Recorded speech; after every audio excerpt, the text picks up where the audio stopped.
So that was the start, almost the start of surf rescue, because Westport was really quite a busy little airport. Busy little boating port, fishing port.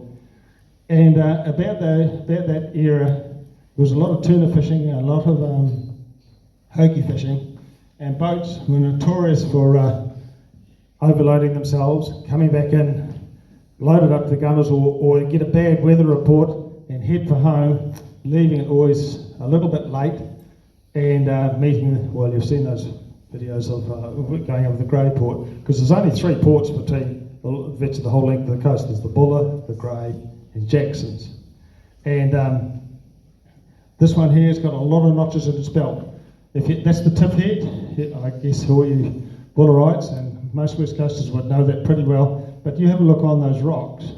Each one of those plaques represents one or two or more people that have lost their lives in and around the Buller River mouth or up and down the coast. And it's I call it a sleeping giant. If you don't respect it, one day it'll bite you. And about a couple of years later, a bloke called Bill Bruce, a really popular and well-respected fisherman, he was the president of the local fishing association in those days, was working on the bar. He was testing out his boat. He had put a new winch on it, and he was down underneath trying to fix it, and the motor was not going quite right, and it flipped. And he was, there was a hell of a rush to go racing down to try and see if we could find him. And Tim Taylor, the bloke that I was diving with in the earlier one, he and a friend of his went out, and were all involved. And he had a jet boat, but a jet boat in the river is not the same beast in the sea. And they got swamped, and they lost the jet boat, and they themselves were washed up because they had life jackets on. Bill didn't. They were washed up on Carter's Beach, lucky to be alive. And Bill's body was found a couple of days later on North Beach. And his wife at that stage said, I don't want any flowers. These people that keep going out and looking for people that go missing, I would like donations instead of flowers. Donations go to, she called it sea rescue in those days, but there was no such thing. Wasn't even a surf rescue at that stage. And Ronnie Pearson came to me afterwards and said, look, we've got this money here, we don't know what to do with it, but we sort of need to do something get a little bit more organised. So they ran a country and western night at the Buller Workingmen's Club, purposely for raising money for the surf rescue that hadn't been born at that stage, and they raised in one night $15,000. It was just absolutely stunning. And we said, well, there's a need for it, and the fishermen want it, and the citizens of New Zealand, the inhabitants of Buller want it, Westport want it. So that was the origins of really first stages of getting a IRB, which we know from our PIHA type rescues, and they're an amazing little boat. And 3 metres of surf, there's nothing will touch them. You can swamp them. They've got three chambers on them. The motors are virtually almost bomb-proof in terms of if they get swamped, and they're just perfect for doing that inshore type stuff that fishing boats can't get into because it's too shallow. And the number of rescues that those particular boats have done has been quite amazing. And trouble is, when you're in surf rescue, family becomes part of it, whether you want to or not. You're born into it. People who work for us are also involved. So it's one of those unfortunate sort of associations that you end up being involved with surf rescue if you're involved with us. Anyway, we've got 2 of these now, and that gives us a really accurate, a really safe sort of backup if one gets flipped. Another, just briefly going on for that was the origins of surf rescue on the coast. So I just wanted to go over a couple of, we've got time? We've got time, Murray? We've got a couple of interesting interludes. Over the years, Unfortunately, we've recovered about 29 or 30 bodies, and equally we've recovered 29 or 30 lucky ones that made it. And one of the more interesting ones happened in January 1995, when the news came that 2 missing young men in the Buller River, approximately 2 kilometres up from Hawkes Crag, they'd capsized a Canadian-style canoe. These 2 young guys were Israelis, and they were doing their overseas tour, and both ended up didn't know each other, but they ended up in New Zealand, and they happened to end up staying at the same place. They said, "What do you say we buy a wee boat, and we kayak, and we'll kayak down the river?" And they started off at a place called just above Stitz Bluff, which is about 2 or 3k above Hawkes Crag, and they paddled down, no life jackets. Israelis work in desert country, so they're probably not great swimmers, and the boat flipped, and one of them drowned or went missing, or presumed went down, and one of them survived. And it was at that stage that things started getting interesting. These 2 Israeli boys, the one that was survived and the one that was still missing, was middle of summer. The one that was missing was the son of a high-ranking mayor or leader of a kibbutz in Jerusalem and Israel, and within 12 hours, a team of, well, I think they were Mossad. They just had the look, that hard look about them, came out to organise the search, and they interrogated the surviving bloke. And I remember Don Abbey saying at the time, "Ooh, that's a bit, we don't do that in New Zealand." He said,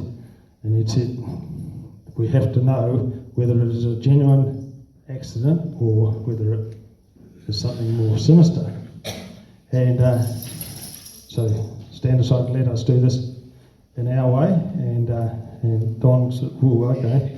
So they interrogated, and in the end they were convinced that it really was a genuine accident. So we were up at Hawkes Crag. That's where we were doing our diving. I jumped in and another side story, but I broke my Achilles. I missed this hole and landed on a rock and broke my Achilles, so that didn't help the situation either. But while we're up at Hawkes Crag, the leader of the Mossad group said, "Where's North?" And somebody pointed over to me and said, "Well, he's a surveyor, he should know." So we're all in, and he said, "Okay." And he pulls out a little suitcase about that size. And you've got to remember, this is in 35 years ago, you know, a little suitcase, and he gets out a wee, like a dish. And I said, "Oh, you're lucky to get coverage up here. That's, we're up in the middle of nowhere." And he said, "Quiet son," sort of thing, And this is in the days when, the cell phones were, those brick things that you used to cart around. Didn't have coverage like we've got these days. And he turns this little screen round to face north, and in a couple of minutes he was talking to the boy's father, the soldier's father in Israel, from up in the middle of the gorge. And I thought, whoa, this is leading edge stuff, because I quite like electronic type stuff. And he said, we're conducting the search, and the father said, "Well, we need to know if he'll come up to the surface, the body," because they were reconciled to the fact that they were only getting a recovery rather than a rescue.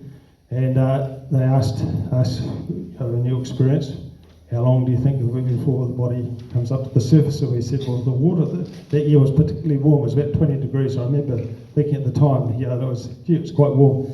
We thought about between 4 and 6 days that the body would come to the surface. And sure enough, on the 5th day it did. But prior to that, they had got permission from Wellington, central government, to string a net. They got all the fishermen from Westport, to string a net across from Windy Point across to the other side of the river to catch the body so it wouldn't float down past and out to sea. And I think, gee, we wouldn't be able to do that today. We'd have to get a resource consent, put out the public things, who's against it, who's not against it, that sort of thing. But these guys just were doing it, you know, and you just didn't muck around with it. And sure enough, 5 days later, he did pop up. Alan Rosnowski from Reefton has a helicopter service there, and he was paid every day, twice a day, to travel up and down the river in the helicopter, looking first in the morning and about mid-afternoon to seeing if the body appeared up on the surface. And on about the 5th day it did, and we recovered the body. And then the next interesting thing about it was that they said we have to fly the body back because our Israeli tradition says that for finding the body we need to have him buried within 24 hours. And the New Zealand government said, well, we've got to do a coroner's report. We can't just sort of do that sort of stuff. It's just not. So the Wheels was amazing. Peter Roselli in those days was our local coroner. They have public coroners now, but in those days he was the local coroner, and he got a ring on 7 o'clock on the Saturday night and said, look, Peter, we need to do an urgent coroner's report, and we want you to investigate it and do it. And Peter said, right, 7 o'clock next morning, Sunday morning, he had done his report by 9 o'clock, drawn the line across, the body was gone and back in Israel within the 24-hour by military aircraft, all done and dusted. Amazing sort of, like wheels within wheels that were going on then. I wonder if we could do that sort of thing today, but it was an interesting experience. But the whole interesting episode concluded when less than 2 months later, out of the blue, Don Abbey and I received a little shield each with an Israeli, I thought it was a candelabra, but Laura tells us it's a menorah, as an appreciation from the family of the young man who drowned. And I thought it was really interesting, and I felt quite humbled by the fact that the father or the families of that young guy, Toma, still had enough, they put enough value on recovering their son to be able to take time out to thank us for doing something that we were just only too happy to try and assist. And that's what turned up less than a month later from them with a letter thanking us, and it concluded really a really interesting, one of the more interesting recoveries rather than rescues that we've been involved with.